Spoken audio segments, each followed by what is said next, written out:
Okay, today we're gonna do, let me make sure it's recording, a writing lesson, and it's called a RAFT writing lesson. We're gonna watch a short video on what RAFT is, and then we'll go over it and we'll do like a video together.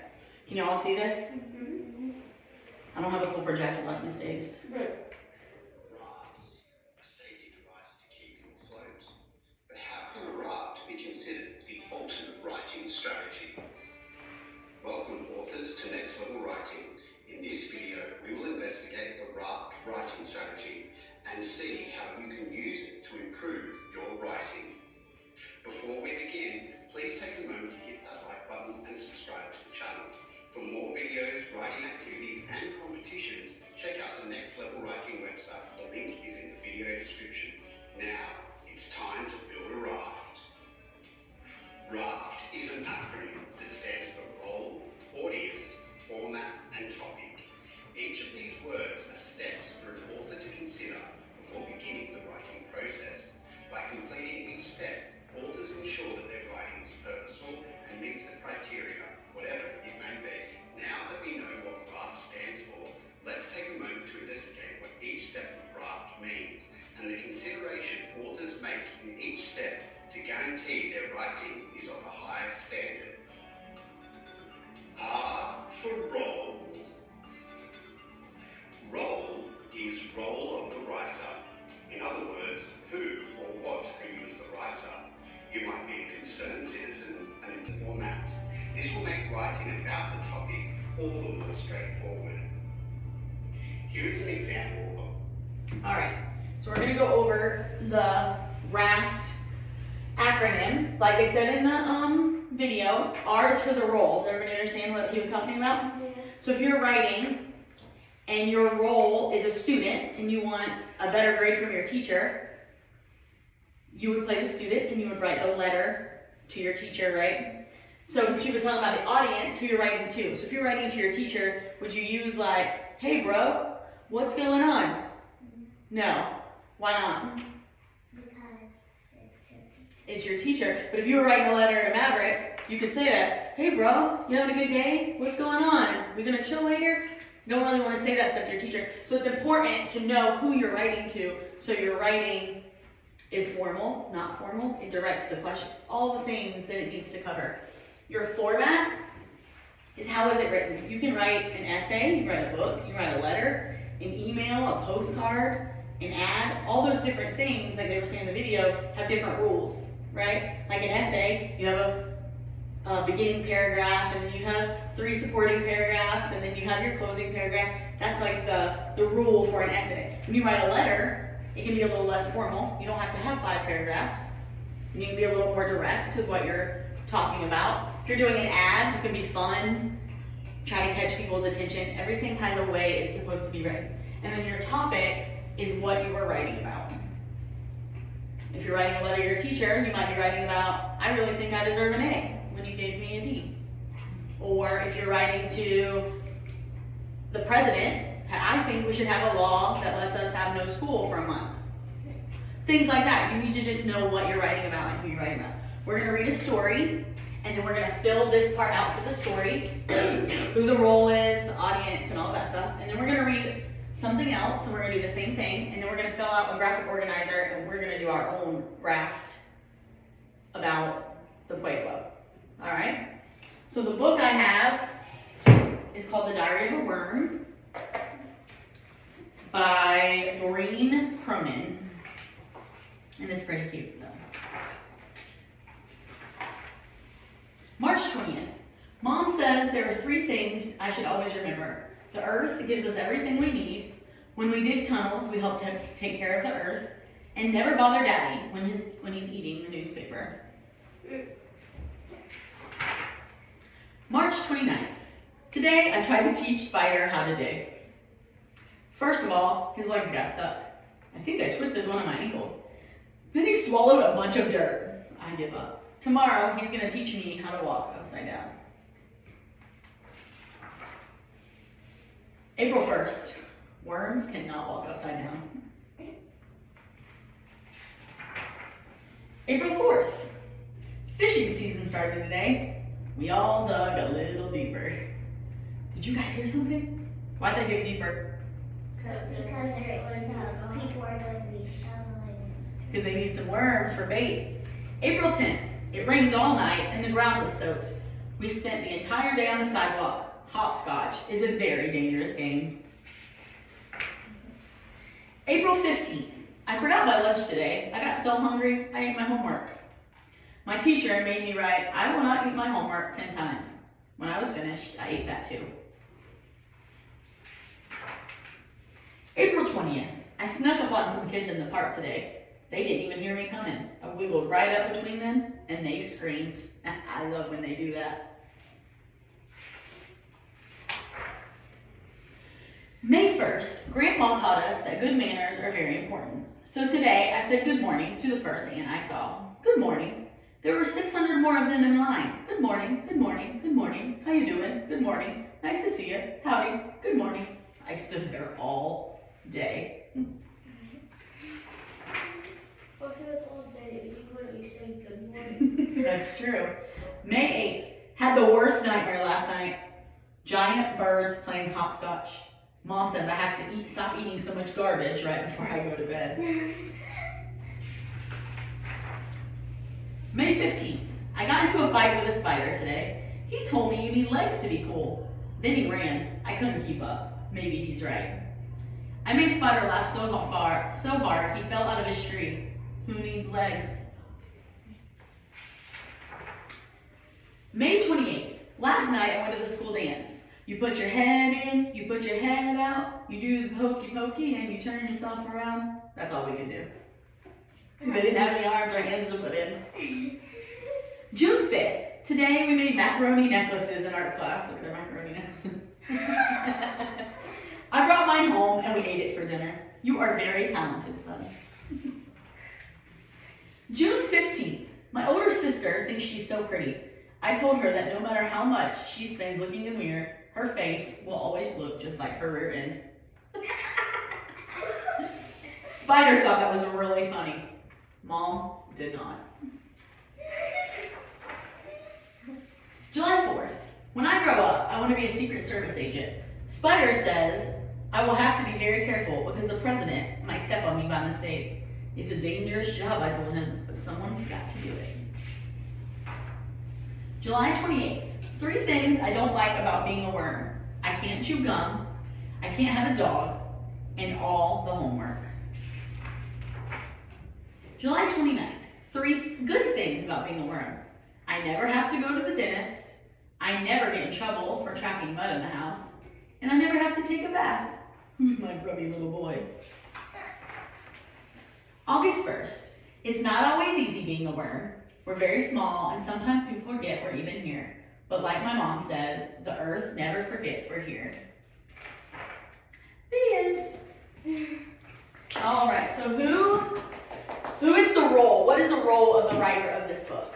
What role are they taking on? The worm. Everybody agree? It's a worm. Worm. And this one's a little tricky, but who's the audience? Who do you think he's writing to? Every reader. What do you think? Everybody who reads a book. Excited people. Who do you write your diary to? Yourself. Yourself. So is he just writing stuff so he remembered it? Yeah. So we'll write self.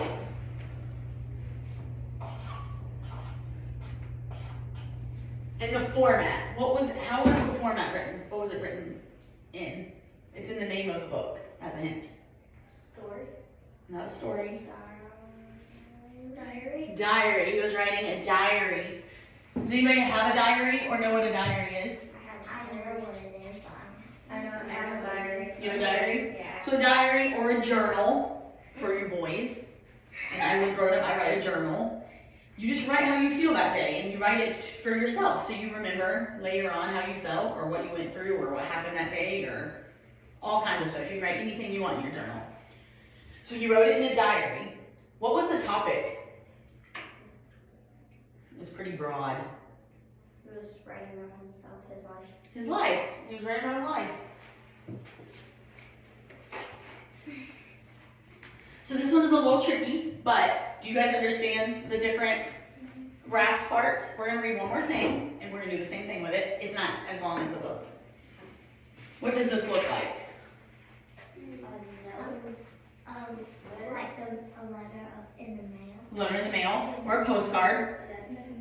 It's kind of big, except for navigation paper, but I'm gonna read it to you, and then we're gonna do the same thing, all right?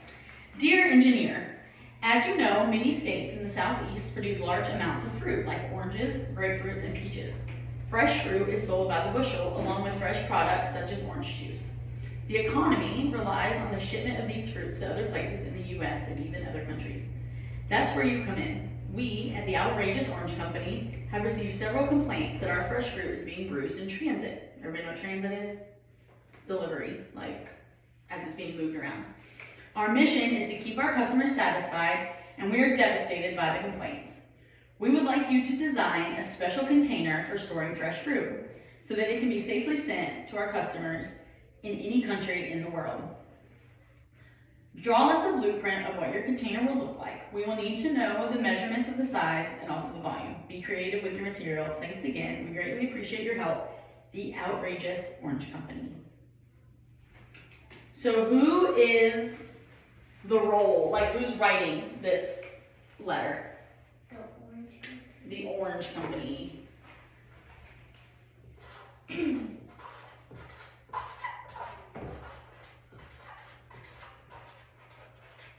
And who is our audience member?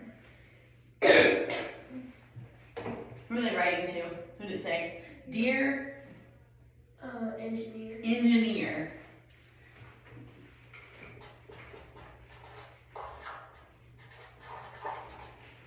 And what is the format? Letter. Letter, postcard.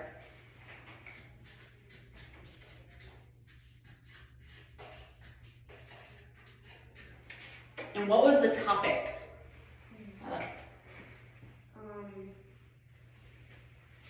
The top, they were trying to make a container. A container? Product. A special product, that's right. Special container.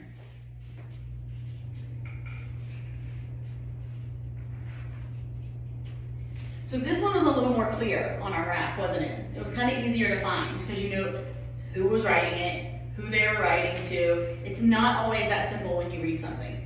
And not every writer follows this strategy when they're writing, but we are going to. So we are going to fill out our own RAFT sheet, and we are going, let's see.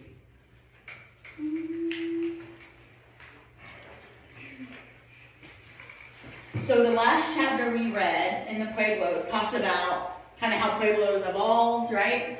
How they are now, how they kind of compare to where we live a little bit. So that's what we're going to write about. We're going to fill this out.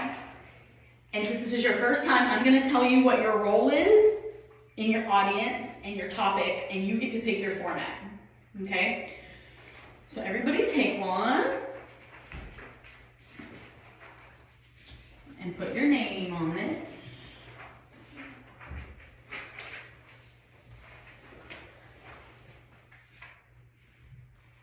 So it'll say Carson's RAFT, Violet's RAFT.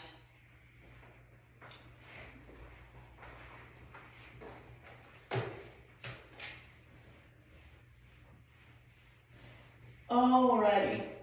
Your role is you're going to be a Pueblo Indian from like the 1600s. So just Pueblo Indian? Sure, you remember Pueblo Indians? I'm gonna write 1600. I picked 1600 because I want you guys to know like how they talked about in the book, how they originally lived, how they ate, how they celebrated, all the stuff that we talked about and read in the book. That's what I want you to think about when we're doing this. Your audience is going to be a student today, So, a student in 2024. so you just choose someone out of the class? No, it's just going to be like, you just do like this day's class, 2024. But a kid that lives today. Does that make sense? I did put student 2024. That's perfect. Student today. Student today. April. And your topic is going to be how you live your life and how it's different from a student today. Does that make sense? You're going to be comparing Yeah, so that's gonna go under topic. Comparing the way you live in the 1600s as a Pueblo Indian to how students and kids live in 2024. You understand, Maverick? You don't understand? We're gonna compare the two. So you're gonna be writing, like when you're writing, you're gonna act like you're an Indian in 1600, right? And I would be writing to you, like, you guys have it so easy. You just go to the fridge and get some milk out of the fridge. We have to go milk a cow. Does that make sense? So those are the kind of, you're gonna compare certain things about how they live and how you live. So your format, you get to pick. You can either do a letter. You can do it in the email format if you wanted. We're not gonna type it, but you understand. Like, dear kid from 2024. You can do an ad if you want. Like a newspaper, like, hey, come live. It would be so cool if you lived in the 1600s because we have this and this and this, but it has to compare. Do y'all understand?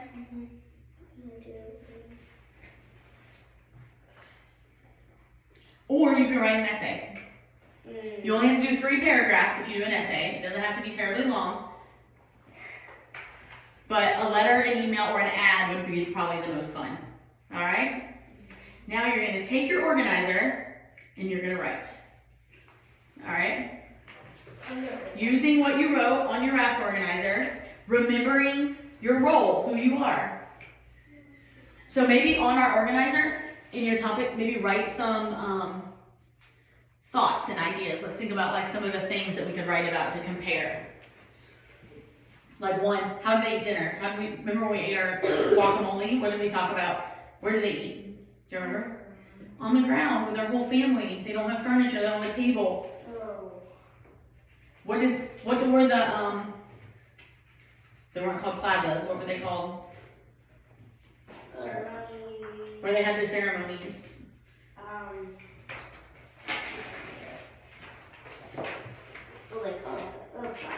Was it called a plaza? Yeah. I think you're right. That's what they started. Plaza was when they like went out and they could see the ceremony. Mm-hmm, they could see the ceremonies. Let's see.